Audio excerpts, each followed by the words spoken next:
सुप्रभात बच्चों आज हम अपनी संस्कृतम पाठ्य पुस्तक से प्रथमा पाठा अर्थात पाठ 1 संस्कृत वर्णमाला के बारे में जानेंगे। तो आइए बच्चों, आप अपनी पुस्तक में पृष्ठ संख्या 6 को खोलिए। सबसे पहले हम वर्णमाला के बारे में जान लें। वर्णमाला किसे कहते हैं?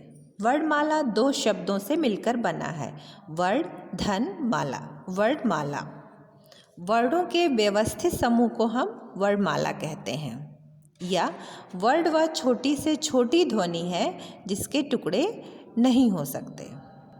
वर्णों को 2 भागों में विभाजित किया गया है, स्वरा व्यंजनानि अर्थात स्वर और व्यंजन। स्वर किसे कहते हैं? जिन वर्णों के उच्चारण के लिए किसी अन्य वर्ण की सहायता नहीं ली जाती है उन्हें स्वर कहते हैं। ये निम्न प्रकार से हैं, आइए पढ़ते हैं। अ आ इ ई उ ऊ रि री लृ ए ऐ ओ औ। कुल 13 स्वर होते हैं। अब आइए व्यंजनानि अर्थात व्यंजन के बारे में जानते हैं। व्यंजन किसे कहते हैं? जिन वर्णों का उच्चारण स्वरों की सहायता के बिना नहीं होता उन्हें व्यंजन कहते हैं। ये निम्न प्रकार से हैं, आइए पढ़ते हैं। क ख ग घ अंग, च छ ज झ इय, ट ठ ड ढ अड़, त थ द ध न, प फ ब भ म, य र ल व श श स ह। संस्कृत वर्णमाला में कुल 33 व्यंजन होते हैं और 4 संयुक्त व्यंजन। संयुक्त व्यंजन किसे कहते हैं? 2 भिन्न भिन्न व्यंजनों के मेल को संयुक्त व्यंजन कहते हैं। ये 4 होते हैं, छ त्र ज्ञ और श्र। आइए बच्चों, अब हम स्वर से बने संस्कृत शब्दों के अर्थ को जानते हैं। अ से अंबुजम, अंबुजम का अर्थ होता है कमल। आभूषणम, आ से आभूषणम, आभूषणम का अर्थ होता है गहना। ई से इंदु, इंदु का अर्थ होता है चंद्रमा। ई से इशिका, इशिका का अर्थ होता है ईंट। उ से उष्ट्र, उष्ट्र का अर्थ होता है ऊंट। उ से उर्मी, उर्मी का अर्थ होता है लहरें। रि से ऋतुः, ऋतुः का अर्थ होता है मौसम। री से कुछ नहीं, लृ से भी कुछ नहीं।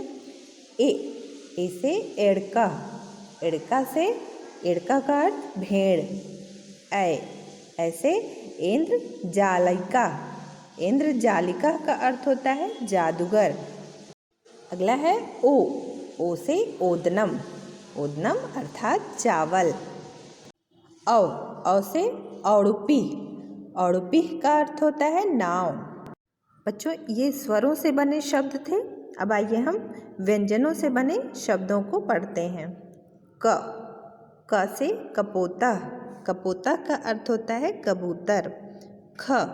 ख से खगा, खगा का अर्थ होता है पक्षी। ग से गणेशा, गणेशा का अर्थ होता है भगवान श्री गणेश। घ से घटिका, घटिका, घटिका का अर्थ होता है घड़ी। अंगा, अंगा से कुछ नहीं।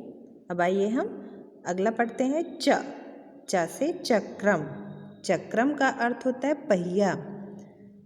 अगला है छ से छत्रम, छत्रम का अर्थ छाता। ज से जिह्वा, जिह्वा का अर्थ होता है जीभ। झ से झरझरा, झरझरा का अर्थ होता है झरना। इया से कुछ नहीं।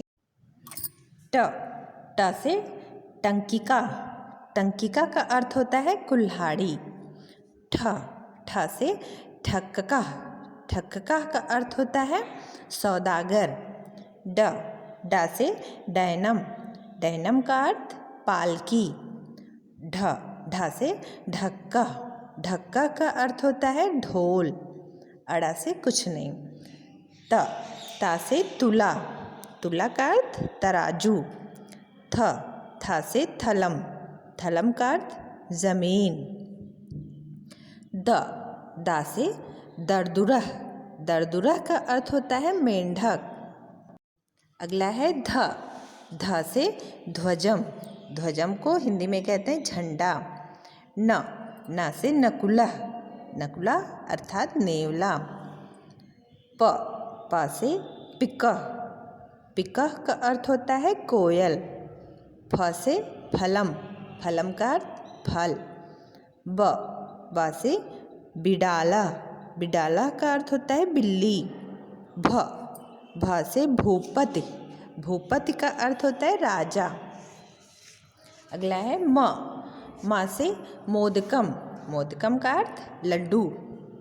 य, य से यज्ञम, यज्ञम का अर्थ होता है हवन। र, रा से रामायणम, रामायणम का अर्थ रामायण। ल, ल से ललना, ललना का अर्थ स्त्री। व, व से वर्तिका, वर्तिका का अर्थ होता है बतख। श, श से शुक, शुक का अर्थ होता है तोता। श, श से षष्ठी, षष्ठी का अर्थ होता है 60। अगला है स, स से सरोवरः, सरोवरः का अर्थ होता है तालाब। ह, ह से हस्ता, हस्ता का अर्थ होता है हाथ। तो बच्चों आज के लिए बस इतना ही। आपको विद्यालय से इस पाठ से संबंधित नोट्स को प्राप्त करना है, लेना है और एक निर्धारित समय अनुसार उसमें दिए गए सभी कार्यों को पूर्ण करने के बाद विद्यालय में लाकर जमा करना है। धन्यवाद।